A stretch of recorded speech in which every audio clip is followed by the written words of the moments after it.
মানুহৰ জীৱনটো বিভিন্ন ঘাত প্ৰতিঘাত আৰু বিভিন্ন প্ৰত্যাহ্বানৰ মাজেৰে অতিবাহিত হয়। আমাৰ জীৱনটোত আমি যিসমূহ ঘাত প্ৰতিঘাত অথবা প্ৰত্যাহ্বানৰ মুখামুখি হওঁ, সেই ঘাত প্ৰতিঘাত অথবা প্ৰত্যাহ্বানসমূহ যদি নেওচি আমি আগবাঢ়ি যাবলৈ সক্ষম হওঁ, তেনেহ'লে আমি আমাৰ জীৱনত যি সফলতা, সেই সফলতা লাভ কৰিবলৈ সক্ষম হওঁ। নমস্কাৰ, মই দেৱশ্ৰী গৌতম। আজি আমি আপোনালোকৰ সৈতে যিটো বিষয় বিশ্লেষণ কৰিবলৈ আগবাঢ়িছোঁ, সেই বিষয়টো হৈছে মানুহৰ জীৱনত অনুপ্ৰেৰণা দিব পৰা এটা বিষয়। আশা ৰাখিম আমাৰ এই বিষয়টোৰ পৰা আপোনালোকে কিঞ্চিত হ'লেও অনুপ্ৰেৰণা লাভ কৰিবলৈ সক্ষম হ'ব। আমি মানুহ হিচাপে জন্ম লোৱাৰ ঠিক পিছৰে পৰা আমাৰ জীৱনটো কিন্তু যথেষ্ট প্ৰত্যাহ্বানেৰে ভৰি পৰে। এটাৰ পিছত আন এটা প্ৰত্যাহ্বানে আমাৰ জীৱনটো প্ৰায় ভাৰাক্ৰান্ত কৰি তোলে। এনে প্ৰত্যাহ্বানসমূহৰ পৰা আঁতৰি নগৈ প্ৰতিটো প্ৰত্যাহ্বানৰ মুখামুখি হ'ব পৰাটো এগৰাকী ব্যক্তিৰ বাবে অতিকৈ গুৰুত্বপূৰ্ণ। কিয়নো আপুনি এটা প্ৰত্যাহ্বানৰ পৰা আঁতৰি গৈ অন্য ৰাস্তাৰে জীৱনটোক যদি আগবঢ়াই নিব পাৰিম বুলি ভাবে, তেনেহ'লে কিন্তু জীৱনত এনে কিছুমান প্ৰত্যাহ্বান আহি পৰিব, যি প্ৰত্যাহ্বানক মুখামুখি হোৱাৰ বাবে আপোনাৰ সন্মুখত অন্য কোনো ৰাস্তা নাথাকিব। তেনে সময়ত কিন্তু প্ৰত্যাহ্বানৰ পৰা আঁতৰি যোৱাৰ অভ্যাসে আপোনাক বাৰুকৈয়ে সমস্যাত পেলাব পাৰে।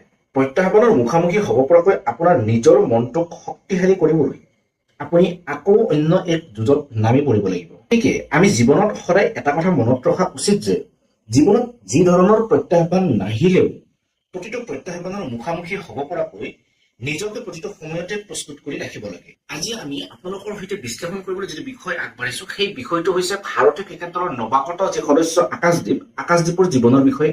ভাৰতীয় জাতীয় ক্ৰিকেট দলৰ নৱাগত সদস্য আকাশদ্বীপৰ যি জীৱন পৰিক্ৰমা, সেয়া কিন্তু প্ৰতিটো মুহূৰ্ততে প্ৰত্যাহ্বানেৰে ভৰপূৰ আছিল। আকাশদ্বীপে শৈশৱৰ পৰাই ক্ৰিকেট খেলি যথেষ্ট ভাল পাইছিল। ক্ৰিকেট খেলিবলৈ পালে তেওঁ কেতিয়াও ভাগৰ অনুভৱ কৰা নাছিল। আকাশদ্বীপৰ দেউতাক এগৰাকী বিহাৰ চৰকাৰৰ সাধাৰণ চৰকাৰী কৰ্মচাৰী আছিল। ক্ৰিকেটৰ যি নিচা, সেই নিচা পৰিহাৰ কৰি চৰকাৰী চাকৰি লাভ কৰাৰ চেষ্টা কৰিবলৈ আচলতে আকাশদ্বীপৰ দেউতাকে আকাশদ্বীপক পৰামৰ্শ আগবঢ়াইছিল। ক্ৰিকেট খেলিও যে এগৰাকী ব্যক্তিয়ে নিজৰ জীৱনটো খুব সুন্দৰকৈ চলাই নিব পাৰে, তেনেধৰণৰ যি ধাৰণা, সেই ধাৰণা আমাৰ যি সমাজ জীৱন, সেই সমাজ জীৱনত যথেষ্ট কম আচলতে। আৰু ইয়াৰ ফলতে হয়তো আকাশদ্বীপৰ দেউতাকেও আকাশদ্বীপক ক্ৰিকেটৰ নিচা এৰি চাকৰিৰ কাৰণে লাভৱান হোৱাৰ বাবে পৰামৰ্শ প্ৰদান কৰিছিল। ওচৰ চুবুৰীয়া লোকসকলেও ভাবিবলৈ আৰম্ভ কৰিছিল যে আকাশদ্বীপে ক্ৰিকেট খেলি ইতিমধ্যে নিজৰ জীৱন ধ্বংস কৰিবলৈ ওলাইছে, গতিকে তেওঁলোকৰ সন্তানে যাতে আকাশদ্বীপৰ সংগত বেয়া হ'বলৈ সুযোগ নাপায়। নিজৰ লক্ষ্য আৰু স্থিতিত অটল আকাশদ্বীপে নিৰবিচ্ছিন্নভাৱে নিজৰ কাম কৰি আগবাঢ়ি গৈছিল। কোনে কি কৈছে, কোনে কি ভাবিছে, সেইবোৰলৈ তিলমাত্ৰ ভ্ৰক্ষেপ কৰা নাছিল আকাশদ্বীপে। আকাশদ্বীপৰ জীৱনলৈ এটা এনেকুৱা সময় আহিছিল, যিটো সময়ত আকাশদ্বীপৰ দেউতাকৰ সমান্তৰালকৈ তাৰ কিছুদিনৰ ব্যৱধানত আকাশদ্বীপৰ ভাতৃয়ে হঠাৎ আকাশদ্বীপৰ পৰিয়ালৰ পৰা আঁতৰি গৈছিল। আকাশদ্বীপৰ দেউতাক আৰু ভাতৃৰ আকস্মিক মৃত্যু ঘটিছিল। আকাশদ্বীপৰ দেউতাক আৰু ভাতৃৰ এই আকস্মিক মৃত্যুৱে আকাশদ্বীপৰ যি লক্ষ্য আৰু উদ্দেশ্য আছিল, সেই লক্ষ্য আৰু উদ্দেশ্যত যথেষ্ট প্ৰভাৱ পেলাইছিল। কাৰণ আকাশদ্বীপৰ ঘৰৰ একমাত্ৰ উপাৰ্জনকাৰী ব্যক্তিগৰাকী যেতিয়া পৰিয়ালৰ পৰা আঁতৰি গৈছিল, তেতিয়া পৰিয়ালৰ যি সমস্ত দায়িত্ব, সেই সকলো দায়িত্ব আকাশদ্বীপৰ মূৰত আহি পৰিছিল। এনেধৰণৰ এক পৰিৱেশৰ মাজতো কিন্তু আকাশদ্বীপে নিজৰ যি লক্ষ্য আৰু উদ্দেশ্য, সেই লক্ষ্য আৰু উদ্দেশ্য পাহৰি যোৱা নাছিলে। সেই লক্ষ্য আৰু উদ্দেশ্যৰ পৰা আকাশদ্বীপে বিচলিত হোৱা নাছিলে। আকাশদ্বীপে সকলো দায়িত্ব পালন কৰাৰ বাবে ক্ৰিকেটৰ পৰা কিছুদিনৰ বাবে অব্যাহতি লৈছিল যদিও ক্ৰিকেটলৈ তেওঁ পুনৰ ঘূৰি আহিছিল। আকাশদ্বীপে ক্লাব ক্ৰিকেটৰ জৰিয়তে নিজৰ যি কেৰিয়াৰ, সেই কেৰিয়াৰ আৰম্ভ কৰিছিল। ক্ৰিকেটক নিজৰ পেচা হিচাপে গঢ়িবলৈ আকাশদ্বীপে যথেষ্ট কষ্ট কৰিছিল। আকাশদ্বীপে ক্লাব ক্ৰিকেট খেলি উপাৰ্জন কৰা ধন, যিখিনি নিজৰ বাবে প্ৰয়োজন, সেইখিনি নিজৰ বাবে ৰাখি অৱশিষ্ট ধনখিনি ঘৰলৈ প্ৰেৰণ কৰিছিল। আকাশদ্বীপে যদিও বিহাৰত জন্মগ্ৰহণ কৰিছিল, তথাপিও কিন্তু পশ্চিমবংগ দলৰ হৈ ৰাষ্ট্ৰীয় খেলত পশ্চিমবংগক প্ৰতিনিধিত্ব কৰিছিল। নেটত বলিং কৰি থকা সময়ত সেই সময়ত পশ্চিমবংগৰ 23 বছৰ অনুৰ্ধৰ দলৰ যিগৰাকী প্ৰশিক্ষক আছিল, সেই প্ৰশিক্ষকগৰাকীৰ দৃষ্টি আকৰ্ষণ কৰিছিল আকাশদ্বীপে।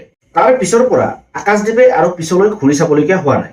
আকাশদ্বীপে পশ্চিমবংগৰ জ্যেষ্ঠ দলৰ হৈ প্ৰতিনিধিত্ব কৰাৰ পিছতে ভাৰতীয় এ দল আৰু IPLৰ দৰে মেগা প্ৰতিযোগিতাত নিজৰ যি প্ৰতিভা, সেই প্ৰতিভাৰ প্ৰমাণ দিবলৈ সক্ষম হৈছিল। এগৰাকী প্ৰতিভাৱান বলাৰ হোৱাৰ পিছতো কিন্তু আকাশদ্বীপৰ বাবে ভাৰতীয় দলক প্ৰতিনিধিত্ব কৰাৰ যি যাত্ৰা, সেই যাত্ৰা ইমান সহজ নাছিল। কাৰণ ভাৰতীয় দলত ইতিমধ্যে 3গৰাকী বেগী বলাৰে নিজৰ স্থান সুৰক্ষিত কৰি ৰাখিছিল। জসপ্ৰীত বুমৰাহ, মহম্মদ শামী, মহম্মদ সিৰাজৰ দৰে বেগী বলাৰৰ স্থান দখল কৰি ভাৰতীয় দলত নিজৰ স্থান নিগাজী কৰিব পৰাটো যিকোনো এগৰাকী নৱাগত ভাৰতীয় বলাৰৰ বাবে যথেষ্ট প্ৰত্যাহ্বানপূৰ্ণ আছিল। আকাশদ্বীপে যেন জীৱনৰ প্ৰতিটো প্ৰত্যাহ্বান নেওচি আগবাঢ়ি যোৱাৰ বাবে প্ৰস্তুত আছিল। দেউতাক আৰু ভাতৃৰ মৃত্যুৱে আকাশদ্বীপৰ জীৱনত সৃষ্টি কৰা সকলো ধুমুহা আৰু প্ৰত্যাহ্বান লাহে লাহে অন্ত পৰাৰ উপক্ৰম হৈছিল যদিও সেয়া যেন নেদেখাজনৰ বাবে মঞ্জুৰ নাছিল। আকাশদ্বীপৰ জীৱনলৈ অন্য এক প্ৰত্যাহ্বানে তেওঁৰ যি ধৈৰ্য, সেই ধৈৰ্যৰ পৰীক্ষা ল'বলৈ আগবাঢ়ি আহিছিল। নতুন প্ৰত্যাহ্বানটো আছিল আকাশদ্বীপৰ ভগ্নীৰ কৰ্কট ৰোগত আক্ৰান্ত হোৱা। এই খবৰটো আকাশদ্বীপৰ বাবে আছিল এক আৱেগিক মুহূৰ্ত। আৱেগৰ বশৱৰ্তী হৈ নিজৰ লক্ষ্য আৰু উদ্দেশ্যৰ পৰা বিচলিত হোৱাৰ পৰিৱৰ্তে কিন্তু আকাশদ্বীপে সাহস আৰু ধৈৰ্যৰে প্ৰত্যাহ্বানৰ মুখামুখি হৈছিল। বৰ্তমানেও আকাশদ্বীপৰ ভগ্নীৰ কৰ্কট ৰোগৰ যি চিকিৎসা, সেই চিকিৎসা চলি আছে। ভাৰত আৰু ইংলেণ্ডৰ মাজত বাৰ্মিংহামত অনুষ্ঠিত হোৱা দ্বিতীয়খন টেষ্ট মেচৰ এটা সাক্ষাৎকাৰত আকাশদ্বীপে এই কথা নিজ মুখে বৰ্ণনা কৰিছিল। জীৱনৰ সকলো প্ৰত্যাহ্বানৰ মাজতো অৱশেষত আকাশদ্বীপৰ বাবে জীৱনৰ আটাইতকৈ যিটো স্মৰণীয় দিন আছিল, সেই দিনটো আহি পৰিছিল। বহু প্ৰত্যাশিত আকাশদ্বীপৰ সেই দিনটো আছিল 23 ফেব্ৰুৱাৰী 2024 তাৰিখ। সেই দিনটোতে আকাশদ্বীপে ভাৰতীয় টেষ্ট দলত অভিষেক ঘটাইছিল। আকাশদ্বীপৰ বাবে এটা আশা পূৰণ হৈছিল যদিও ভাৰতীয় জাতীয় দলত লাভ কৰা স্থান যাতে স্থায়ী কৰিব পাৰি, তাৰ বাবে আন এক প্ৰত্যাহ্বান আছিল আকাশদ্বীপৰ সন্মুখত।